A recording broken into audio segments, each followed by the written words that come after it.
मसीह खुदावंद में आज सुबह आप सब पर सलामती हो। मैं पास्टर सुहेल जॉन एक बार फिर मॉर्निंग डिवोशन के साथ आप सबकी खिदमत में हाजिर हूं। हम सीख रहे हैं अपनी खिदमत पर फोकस करें। खुदा के लोगों, जब खुदाम हमारे सर पर हाथ रखते हैं, हमें ब्लेस करते हैं, तो फिर हमें उसी खिदमत के अंदर दयानतदार रहना चाहिए। जिस मकसद के लिए खुदा आपसे बात करता है उसमें दयानतदार रहें, अच्छे सिपाही की तरह उसमें आगे बढ़ते रहें। और जब हम उसमें कायम नहीं रहते, क्योंकि कायम हम इसलिए नहीं रह पाते, हम दूसरों की तरक्की को देख रहे होते हैं। हम दूसरों को जब बढ़ता हुआ देखते हैं तो हम वही कुछ करने की कोशिश करते हैं। लेकिन क्या खूब बात है पौलुस रसूल की, जब वो बुलाया गया तो वो अपनी खिदमत की वजाहत करता है और कहता है खुदावन ने जिस मकसद के लिए मुझे चुना है मैं उसी में दयानतदार रहूंगा। और पौलुस गैर कौमों के लिए बुलाया गया, वो अपनी खिदमत से डिफोकस नहीं हुआ, उसने फोकस किया है अपनी खिदमत को, उसमें दयानतदार रहा और खुदा ने पौलुस को गैर कौमों की निजात के लिए इस्तेमाल किया। हालेलुया। जब आप अपने बुलावे में कायम रहते हैं और अपनी खिदमत के मुताबिक काम कर रहे होते हैं तो फिर खुदा आपको इस्तेमाल करेगा। और जब हम दूसरों को देखकर वो कुछ करने की कोशिश करेंगे फिर आप इस्तेमाल नहीं होंगे। वो उनका विजन है, वो उनकी खिदमत है, उन्हें कॉपी करने की जरूरत नहीं। आपका खुदा लामहदूद है और जब उसने आपको बुलाया है तो उसी खिदमत के अंदर खुदा आपको सरफराज करेगा।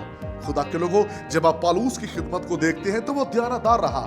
और बाइबल मुकद्दस में जब खुदाम ईमानदार कलीसिया उसके खतूत को पढ़ती है तो वो बरकत पाते हैं, बढ़ते हैं, तरक्की करते हैं। आज भी कलीसियाओं के अंदर उसकी खिदमत के चर्चे हैं। रीजन क्या है कि पौलुस ने अपनी खिदमत को फोकस किया है। खुदा के लोगों, अपनी खिदमत को फोकस कीजिए। जिस मकसद के लिए आप मखसूस हुए हैं, जिस मकसद के लिए खुदा की हजूरी आप पर ठहरी हुई है, उसकी कदर कीजिए। खुदा उसी में आपको सुर बुलंद करेगा। कभी अपनी खिदमत से पीछे ना हटें। पौलुस कहता है रोमियो के खत के अंदर, कौन हमको मसीह की मोहब्बत से जुदा करेगा? नंगापन, भूख, तलवार, कोई चीज भी वो कहता है हमें मसीह की मोहब्बत से, उस विजन, उस मंजिल से, उस खिदमत से दूर नहीं कर सकता।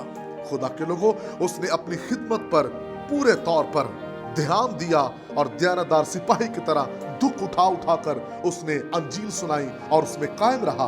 और फिर देखें पौलुस ने कोड़े खाए हैं, पौलुस मुश्किलात में रहा, कैद में रहा, लेकिन उसने अपनी खिदमत से कभी भी मुंह नहीं फेरा।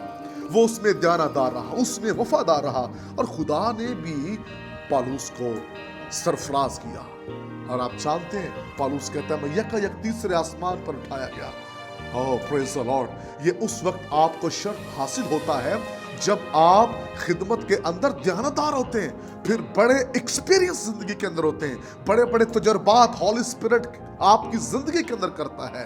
लेकिन जब हम अपनी खिदमत से नहीं फोकस होते हैं तो तब हमारी जिंदगी में तजुर्बात रुक जाते हैं, हमारी खिदमत स्टॉप हो जाती है। हम दूसरों को देखकर ऐसा काम ना करें। आज कई लोग दिखावे के चर्च खोल लेते हैं, उसने खोल लिया और अब मेरे लिए भी जरूरी कि मैं भी एक नया चर्च ओपन कर लूं। और फिर उसके पास खिदमत तो होती नहीं है, लेकिन वो दूसरों के लोग तोड़कर जरूर लाने की कोशिश करता है। लालच देकर कुछ ना कुछ करके वो लोगों को तोड़ने की कोशिश करता है और ये खिदमत नहीं है। खुदा के लोगों, खिदमत वो है जो रूहुल कुद्स आपको देता है और जहां पर पाक रूह आपको खड़ा करता है। फिर आपको लोग तोड़ने की जरूरत नहीं पड़ती, फिर आप दयानतदारी के साथ आगे बढ़ते हैं और लोग आपके पीछे पीछे होते हैं। खुदा इस कलाम के वसीला से आप सबको बरकत दे। मेहरबान वफादार खुदा आज सुबह की पैगाम के वसीला से बथेरों की हालत बदले और लोग अपनी खिदमत को समझें। यीशु नाम में।